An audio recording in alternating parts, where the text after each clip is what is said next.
Internetda ko'zingizga tushgan bo'lsa kerak 3 milliy vaflining ichidan pul va har xil sovg'a mukofotlar chiqayotgan ekan.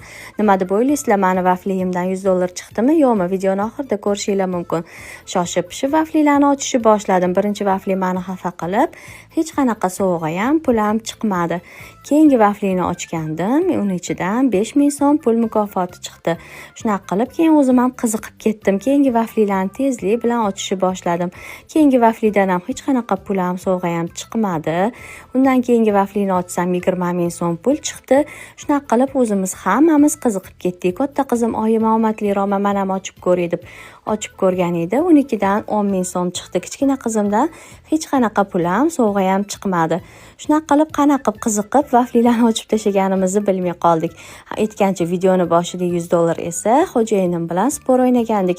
Pul chiqmaydi, pul chiqsa senga $100 beraman degandilar. Ko'rib turibsizlarki, vaflilardan rostdan ham pul chiqdi. Men $100 yutib oldim.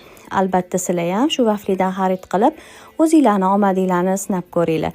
Rostdan ham vaflidan shunaqa sovg'alar chiqayotgan ekan. Qani kim omadli ekan? Albatta sinab ko'ringlar.